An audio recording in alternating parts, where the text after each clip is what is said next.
আজ আমাদের পাঠদানের বিষয় দ্য আইজ হ্যাবিট, লিখেছেন রাস্কিন বন্ড। তো চলো, টেক্সট শুরু করার পূর্বে আগে অথরের লাইফ হিস্ট্রিটা আমরা একটু ভালো করে জেনে নিই। রাস্কিন বন্ডকে বলা হয় ভারতীয় উইলিয়াম ওয়াটসথ, অর্থাৎ Ruskin Bond the William Wordsworth of India is an Anglo Indian. তোমরা কি জানো অ্যাংলো ইন্ডিয়ান কে বা কারা? Do you know who is Anglo-Indian? Actually, Anglo-Indian is the one whose father or mother is an Indian and the other a foreigner. বলা হয় যে Ruskin Bond is one of the foremost Indian writers in English. যদি আরও ভালো করে বলতে হয় তাহলে বলতে হবে, if I say that among the Indian writers who have got the prominent places in English literature, Ruskin Bond is the foremost of them. ভারতীয় লেখকদের মধ্যে ইংলিশ সাহিত্যে যারা গুরুত্বপূর্ণ জায়গা দখল করে নিয়েছেন, রাস্কিন বন্ড হলেন তাদের মধ্যে অগ্রগণ্য। তিনি 1934 খ্রিস্টাব্দের 19শে মে হিমাচল প্রদেশের কাসৌড়িতে জন্মগ্রহণ করেন। মানে he was born on 19th May in 1934 in Kasouri, that is in Himachal Pradesh.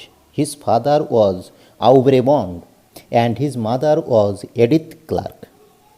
His father was an officer in Royal Air Force in India under British rule. তোমরা এটা জেনে ভীষণ বিস্মিত হবে। You will be very surprise to know that when Ruskin was just 4 years old, his mother separated herself from her husband and married a Punjabi boy named Mr. Hori. Ruskin বন্ডের বয়স যখন মাত্র 4 বছর, তখন তার মা বাবা থেকে সেপারেশনে যান আর একটা পাঞ্জাবের ভদ্রলোক, তার নাম মিস্টার হরি, তাকে বিবাহ করেন। As his father served in the Royal Air Force, he had to frequently move from place to place along with his son. যেহেতু তার বাবা এয়ারফোর্সে চাকরি করতেন, তাই সচরাচর তাকে এক স্থান থেকে অন্য স্থানে স্থানান্তরিত হতে হতো আর সঙ্গে নিয়ে যেতেন তার প্রাণপ্রিয় পুত্রকে।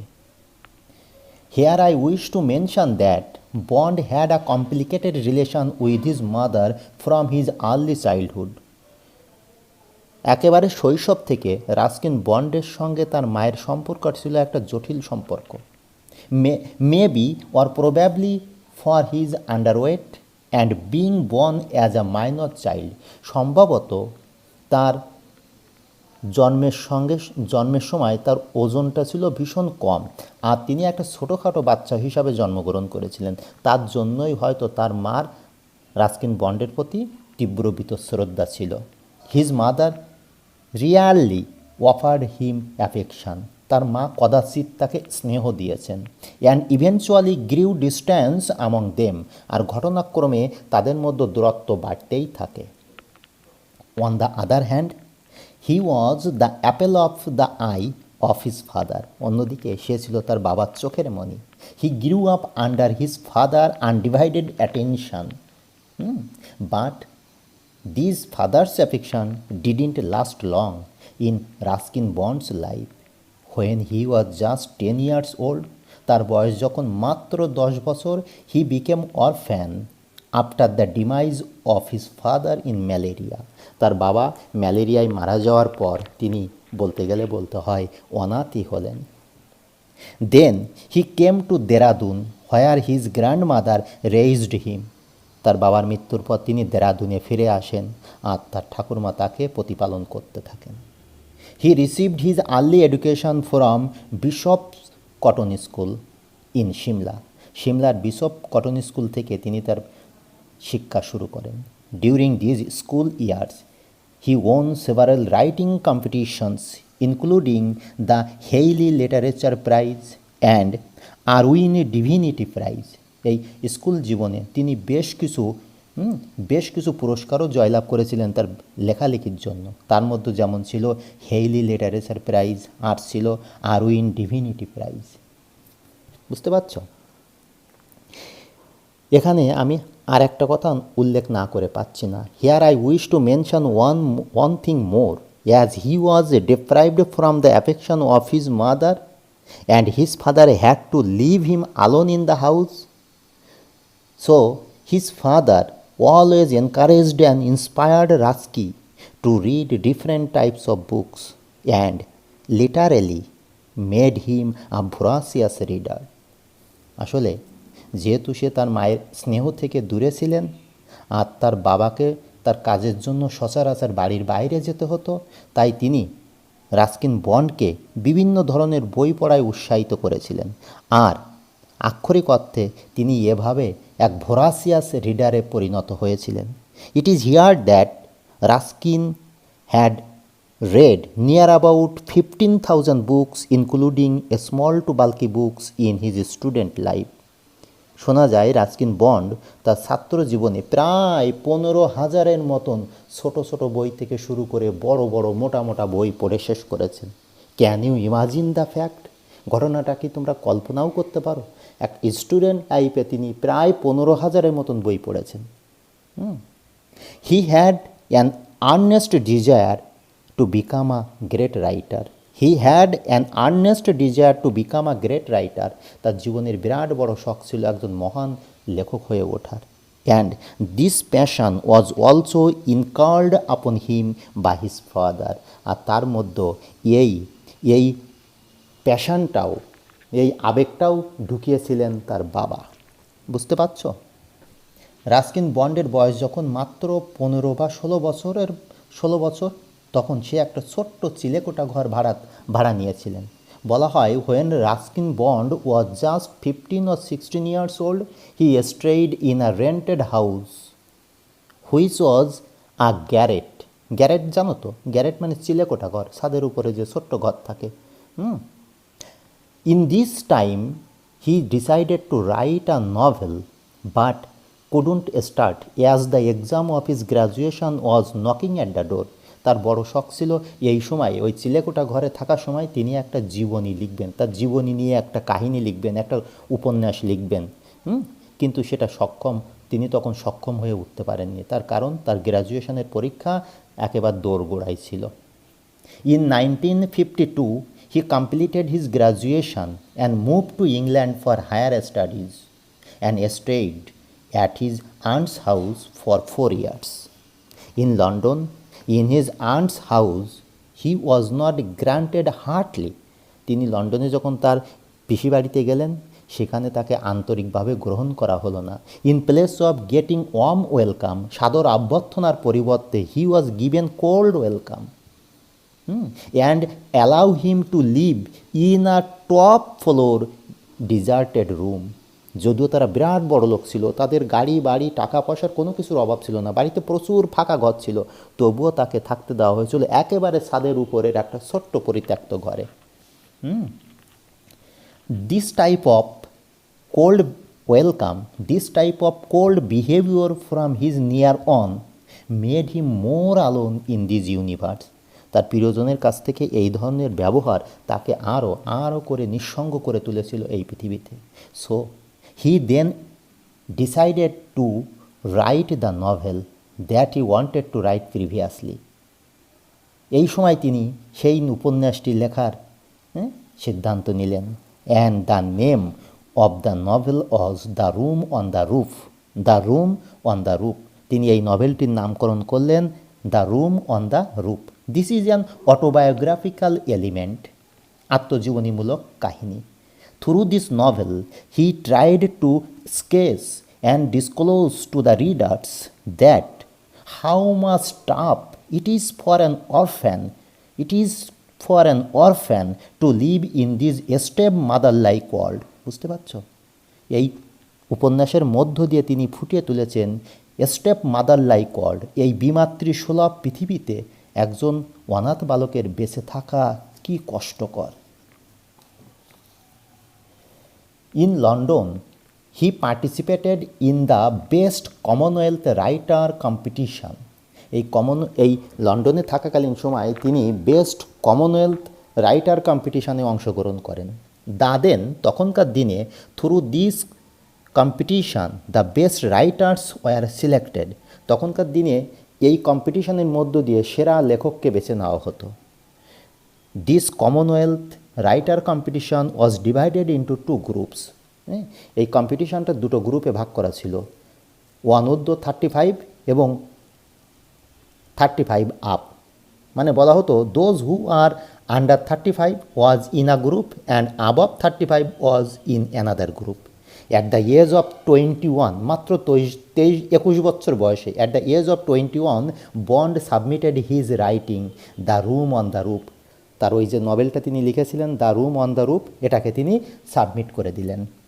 And you all will be highly glad to know that, তোমরা সবাই জেনে ভীষণ খুশি হবে যে it was our beloved Bond who won the competition of under 35 and achieved the John Llewellyn Rhys memorial prize. আরেকবার বলছি, অ্যান্ড অ্যাচিভড, প্রাপ্তি লাভ করেছিলেন the John Llewellyn Rhys memorial prize. It was the highest award for the young Commonwealth writer under 35. এটা ছিল অনূর্ধ্ব 35 বছরের লেখকদের মধ্যে সর্বশ্রেষ্ঠ পুরস্কার।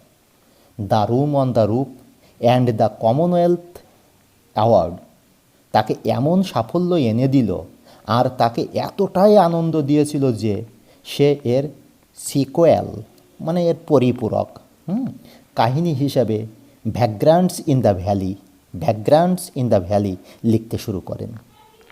ওকে, এরপর দেশে ফিরে এসে তিনি সাংবাদিকতার কাজ নেন। তিনি বহু পত্রিকায় সাংবাদিকতা করেছেন। এই সাংবাদিকতার সুবাদে তাকে দেরাদুন এবং দিল্লি ঘন ঘন যাতায়াত করতে হতো। ফলে বলতে গেলে বলতে হয় তিনি এক বহেমিয়ান জীবন অতিবাহিত করতে লাগলেন। তার এই বহেমিয়ান জীবনের অবসান ঘটল তখন যখন এক স্টেশনের নোংরা আবর্জনার ভেতর থেকে কুড়িয়ে পেয়েছিলেন এক ফুটফুটে সুন্দর সদ্যজাত কন্যা সন্তানকে। বলা হয় his bohemian life ended when he rescued a beautiful newborn baby girl from a garbage heap in a station. তোমরা জানো রাস্কিন বন্ড সারা জীবন অবিবাহিত আছেন। বলা হয় it is said that Ruskin Bond is a whole life bachelor but he has to maintain a large family. তিনি অবিবাহিত হওয়া সত্ত্বেও তাকে একটা বিরাট বড় পরিবারের ভরণ পোষণ চালাতে হয়। All the members of his family are adopted. তার পরিবারের প্রত্যেকটা সদস্য দত্তক নেওয়া। Actually he knew the pain of the orphans for being an orphan. তিনি নিজে যেহেতু একজন অনাথ, তাই তিনি অনাথ বালকের যন্ত্রণাটা যে কী সেটা ভালো করেই জানতেন। ওকে, যাই হোক, এরপর তিনি তার ওই সন্তানকে নিয়ে, তার মেয়েটিকে নিয়ে হিমালয়ের পাদদেশে মৌসুরি নামক এক ছোট্ট শহরে বসবাস করতে শুরু করেন। এই শহরে এসে তিনি সাহিত্য রচনায় মনোনিবেশ করেন। আর তিনি মুক্ত হস্তে ছোট গল্প, উপন্যাস এবং প্রবন্ধ লেখায় মনোনিবেশ করলেন। তিনি অনেক জনপ্রিয় বই লিখেছেন। 300টির মতন ছোট গল্প, উপন্যাস এবং প্রবন্ধ লিখে গেছেন। আর শিশুদের জন্য 30টিরও বেশি বই লিখেছেন। তার বিখ্যাত কয়েকটি বই যেমন দ্য ফ্লাইট অফ পিজিয়ন্স, যা পরবর্তীকালে জুনুন নামক চলচ্চিত্র রূপ পেয়েছিল। এছাড়াও তার বিখ্যাত বই আছে the room on the roof, vagrants in the valley, scenes from a writer's life, the road to the bazaar, the panther's moon, once upon a monsoon time, the India I love, the blue umbrella, the tiger in the tunnel, etcetera etcetera. Scenes from a writer's life and the lamp is lit তার আরও দুটো আত্মজীবনীমূলক উপন্যাস। তিনি 1992 সালে সাহিত্য একাডেমি পুরস্কার পান our trees still grow in Dehra নামক গ্রন্থের জন্য। এরপর 1999 সালে পদ্মশ্রী উপাধিতে ভূষিত হন। আর 2003 সালে তিনি শিশু সাহিত্যের তার অসাধারণ অবদানের জন্য N D Mehra Memorial award, আরেকবার বলছি, এন.ডি. মেহরা মেমোরিয়াল অ্যাওয়ার্ডও পান। আর 2014 সালে পদ্মভূষণ পুরস্কারেও ভূষিত হন। বুঝতে পারছো, 2014 সাল, খুব একটা আগের কথা নয়, তিনি পদ্মভূষণ পুরস্কারে ভূষিত হন। বলা হয় এটাই হলো সাহিত্যে ভারতের সবথেকে সম্মানীয় পুরস্কার। অর্থাৎ তিনি সাহিত্যের সব ধরনের পুরস্কার পেয়েছেন। আজ আমাদের পাঠদানের বিষয় দ্য আইজ হ্যাবিট। এই দ্য আইজ হ্যাবিট গল্পটি রাস্কিন বন্ডের বহুল পঠিত ছোট গল্পের একটি। এটি সর্বপ্রথম কন্টেম্পোরারি ইন্ডিয়ান ইংলিশ স্টোরিজ, আরেকবার বলছি, কন্টেম্পোরারি ইন্ডিয়ান ইংলিশ স্টোরিজ এই পত্রিকায় প্রকাশিত হয়। এই গল্পের আরও দুটো নাম আছে, যেমন অন্য একটা পত্রিকায় এটি প্রকাশিত হয়েছিল the eyes are not here, the eyes are not here. এছাড়াও এর আরও একটা নাম আছে the girl on the train, the girl on the train. ঠিক আছে, এই হলো রাস্কিন বন্ডের সংক্ষিপ্ত লাইফ হিস্ট্রি। এবার আমরা টেক্সটে প্রবেশ করব। I had the train compartment to myself up to Rohana. Then a girl got in. Rohana পর্যন্ত ট্রেনের কামরায় আমি একা একা ছিলাম। তারপর একজন যুবতী আমার সেই কম্পার্টমেন্টে বা আমার সেই কামরায় উঠলেন। তাহলে কি বলল? I had the train compartment to myself up to Rohana, then a girl got in. Rohana পর্যন্ত ট্রেনে আমি একা একা ছিলাম, তারপর একজন যুবতী আমার সেই কামরায় উঠলেন। The couple who saw her off were probably her parents. যে দম্পতি, অর্থাৎ দুজন স্বামী স্ত্রী যারা তাকে বিদায় জানাতে এসেছিলেন, সম্ভবত তারা তার মা বাবাই হবেন। আচ্ছা দেখো, এখানে স অফ কথাটি আছে, স অফ কথাটি এসেছে সি অফ থেকে। সি অফ মানে বিদায় জানানো। বিদায় জানানোর আরও দুটি শব্দ আছে, যেমন goodbye, see off, send off. Goodbye হলো সেই ধরনের বিদায় জানানো যার সঙ্গে 24 ঘন্টার মধ্যে আবার দেখা হওয়ার সম্ভাবনা থাকে, তাদেরকে জানানো হয় গুড বাই। আর সি অফ মানে কিছু পথ এগিয়ে গিয়ে বিদায় জানানো। যেমন ধরো, তোমার মামা অস্ট্রেলিয়া থাকেন, তিনি অস্ট্রেলিয়া থেকে তোমাদের বাড়িতে বেড়াতে এসেছেন, 1 সপ্তাহ থেকে গেলেন, এবার আবার তিনি অস্ট্রেলিয়া ব্যাক করছেন। তুমি কি করলে? তোমার মামার সঙ্গে এয়ারপোর্ট পর্যন্ত এগিয়ে গেলে। এই যে কিছু পথ এগিয়ে গিয়ে বিদায় জানানো, একে বলা হয় সি অফ। আর একটা আছে সেন্ড অফ। সেন্ড অফ সর্বদা একটা প্যাথেটিক টোন বেয়ার করে। সেন্ড অফ জানানো হয় তাদেরকে যাদের সঙ্গে জীবনে আর কখনো সাক্ষাৎ হওয়ার সম্ভাবনা নেই। বিশেষ করে যে সমস্ত সৈন্যরা যুদ্ধক্ষেত্রে যায় তাদেরকে এই সেন্ড অফ করা হয়। ওকে, তাহলে the couple who saw her off were probably her parents, সম্ভবত যে দম্পতি তাকে বিদায় জানাতে এসেছিলেন তারা হয়তো তার মা বাবাই হবেন। They seemed very anxious about her comfort, তাদেরকে দেখে ভীষণ উদ্বিগ্ন বলে মনে হচ্ছিল মেয়েটির স্বাচ্ছন্দ্য নিয়ে। তাহলে মেয়েটির স্বাচ্ছন্দ্য নিয়ে তাদের দেখে ভীষণ উদ্বিগ্ন মনে হচ্ছিল। And the woman gave the girl detailed instructions as to where to keep her things, when not to lean out of the windows, and how to avoid speaking to strangers. আর ভদ্র মহিলা মেয়েটিকে বিস্তারিত নির্দেশনামা দিচ্ছিলেন, যেমন ট্রেনে উঠে কোথায় তার জিনিসপত্র রাখতে হবে, কখন জানালা দিয়ে বাইরের দিকে উঁকি মারা যাবে না, আবার অপরিচিত কোনো লোক যদি গায়ে পড়ে আলাপ জমাতে আসে তাহলে কিভাবে সেটাকে এড়িয়ে যাওয়া যাবে, ইত্যাদি ইত্যাদি।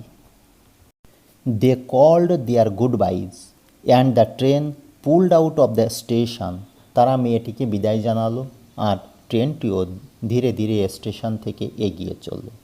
As I was totally blind at that time, যেহেতু আমি তখন পুরোপুরিই অন্ধ ছিলাম। My eyes sensitive only to light and darkness, আমি এতটাই অন্ধ ছিলাম যে আমার চোখ শুধুমাত্র আলো আধারেই সংবেদনশীল ছিল। তাহলে as I was totally blind at that time, যেহেতু আমি সেই সময় পুরোপুরিই অন্ধ ছিলাম, I was unable to tell what the girl looked like, তাই আমি ঠিক বলতে পারিনি বা বুঝতে পারিনি মেয়েটি দেখতে কেমন ছিল। But I knew she wore slippers from the way they slapped against her heels, কিন্তু এটা আমি ভালো করেই বুঝেছিলাম যে মেয়েটির পায়ে চটি আছে বা চপ্পল আছে, কারণ সে যখন হাঁটছিল তখন সেই চটিটা তার পায়ের গোড়ালিতে চটচট করে বাড়ি খাচ্ছিল। বুঝতে পারলে? It would take me some time to discover something about her looks, মেয়েটি যে দেখতে কেমন তা অনুমান করতে আমার বেশ কিছু সময় লেগে গেল। And perhaps I never would, আর সম্ভবত মেয়েটি দেখতে যে কেমন সে সম্পর্কে আমি যা আইডিয়া করেছিলাম বা ধ্যান ধারণা নিয়েছিলাম হয়তো বাস্তবের সঙ্গে তার মিল নাও থাকতে পারে। ওকে, তিনি কেমন ধারণা নিলেন? তিনি তো অন্ধ, তিনি কিছুই জানেন না। তিনি মেয়েটির হাঁটা চলা কথাবার্তা হাব ভাব দেখে তার একটা স্কেচ মনের মধ্যে গেঁথে নিলেন। মনে করো ন্যারেটর বসে আছে, মেয়েটি হেঁটে যাচ্ছে, তার হাঁটার ঠেলাতেই ট্রেন হেলে দুলে যাচ্ছে। তিনি ধরে নিলেন এ দানব হবে। তিনি যখন হাঁটছেন তখন চটচট করে বাড়ি খাচ্ছে। তিনি ধরে নিলেন এ হাইব্রিড কোনো মেয়ে হবে। অথবা তিনি যখন হেঁটে যাচ্ছিলেন ওড়নাটাকে এমনভাবে ছুঁড়ে দিলেন যে ন্যারেটরের চোখে চশমা খুলে বাইরে পড়ে গেল। তিনি ধরে নিলেন মেয়েটি অলক্ষ্মী হবে। তিনি তো অন্ধ, মেয়েটির হাবভাব দেখে এই রকম কিছু গেস করে নিলেন। তাহলে কি হলো? It would take me some time to discover something about her looks, মেয়েটি যে দেখতে কেমন সে সম্পর্কে ধারণা করতে আমার বেশ কিছু সময় কেটে গেল। And perhaps I never would, আর এমনকি মেয়েটি সম্পর্কে আমি যা ধ্যান ধারণা নিলাম বাস্তবের সঙ্গে হয়তো তার মিল নাও থাকতে পারে। But I liked the sound of her voice, কিন্তু সত্যি কথা বলতে কি আমি তার কণ্ঠস্বরে একেবারে ফিদা হয়ে গেলাম। And even the sound of her slippers, এমনকি তার চটির আওয়াজ পর্যন্ত আমি ভালোবেসে ফেললাম। Are you going all the way to Dehra, I asked, আমি আর থাকতে পারলাম না, জিজ্ঞাসা করেই ফেললাম, আচ্ছা আপনি কি পুরোপুরি দেহেরা পর্যন্তই যাবেন? আচ্ছা, এখানে যে দেহেরা, দেরাদুনের ডাক নাম হলো দেহেরা। আমি মেয়েটির কাছে জিজ্ঞাসা করেই ফেললাম, আচ্ছা আপনি কি পুরোপুরি দেহেরা পর্যন্তই যাবেন? I must have been sitting in a dark corner, আমি হয়তো ট্রেনের কোনো অন্ধকার কোণে বসে থাকবো। বিকজ মাই ভয়েস স্টার্টেলড হার, কারণ আমার কণ্ঠস্বর শুনে মেয়েটি একেবারে হতচকিত হয়ে গেল। স্টার্টেল মানে হঠাৎ করে কেঁপে ওঠা। কি বললো? I must have been sitting in a dark corner, আমি হয়তো ট্রেনের কোনো অন্ধকার কোণে বসে থাকবো। বিকজ মাই ভয়েস স্টার্টেলড হার, কারণ আমার কণ্ঠস্বর মেয়েটিকে হতচকিত করে দিল। She gave a little exclamation and said, সে একটা ছোট্ট অভিব্যক্তি প্রকাশ করলো, ওরে বাবা গো, ওরে বাবা রে, এরকম একটা শব্দ প্রকাশ করলো। আর বলল, I didn't know anyone else was here, আসলে আমি বুঝতে পারিনি যে আর কেউ এখানে আছে কি না। এটা ন্যারেটরের অন্তরে খুব ব্যথা দিল। এত বড় একটা তত্ত্বজা জোয়ান এখানে বসে আছে আর মেয়েটা আমাকে দেখতে পেল না। তাই বলছে, well it often happens that people with good eyesight fail to see what is right in front of them. বলছেন না না, কি আর মনে করবে, এটা তো সচরাচর ঘটেই থাকে। যাদের চোখের দৃষ্টি ভালো তারা অনেক সময় তাদের সম্মুখে পড়ে থাকা অনেক জিনিসই দেখতে পায় না। They have too much to take in, I suppose, আমি মনে করি এই বহির্বিশ্বে তাদের দেখার অনেক কিছু আছে, এত বেশি জিনিস আছে দেখার যে তাদের চোখের সামনে পড়ে থাকা ছোটোখাটো দু একটা জিনিস তাদের চোখ এড়িয়ে যায়। Whereas people who can not see or see very little, অন্যদিকে দেখুন যে সমস্ত লোকজনেরা চোখে দেখে না বা দেখলেও খুব সামান্য, have to take in only the essentials, তারা শুধু তাদের জীবন চলার পথে যে জিনিসগুলো অপরিহার্য সেগুলোই গ্রহণ করে। Whatever registers most tellingly on their remaining senses. Okay, এখানে কথাগুলো একটু বলে রাখি। যেমন এখানে আছে রেজিস্টার্স কথার মানে হলো রেকর্ড করা বা মেনশনস উল্লেখ করা। আর টেলিংলি কথার অ্যাকচুয়াল মিনিং হলো সিগনিফিক্যান্টলি বা ভিভিডলি, তাৎপর্যপূর্ণভাবে। তাহলে পুরো লাইনটা কি হলো? Have to take in only the essentials, মানে বলতে চাচ্ছেন অন্ধদেরকে শুধুমাত্র অনুভব করতে হবে সেই সমস্ত গুরুত্বপূর্ণ জিনিসগুলি যা তাদের শারীরিক অন্য অঙ্গগুলিকে প্রভাবিত করে। তাহলে পুরো লাইনটার মানে দাঁড়ালো, whereas people who can not see or see very little, অন্যদিকে যে সমস্ত লোকজনেরা চোখে দেখে না বা দেখলেও খুব সামান্য বা যৎ সামান্য, okay, have to take the only essentials, তারা শুধুমাত্র তাদের জীবন চলার পথে যেগুলি অপরিহার্য সেগুলোই গ্রহণ করে। Whatever registers most tellingly on the remaining senses, সেই বিষয়গুলি যা তার বাহ্যিক ইন্দ্রগুলির উপর তাৎপর্যপূর্ণ প্রভাব ফেলে থাকে। আজ তোমাদের লাইনটা দাঁড়ালো এ পর্যন্তই রইল। সেই বিষয়গুলি যা তার বাকি ইন্দ্রগুলির উপর তাৎপর্যপূর্ণ প্রভাব ফেলে।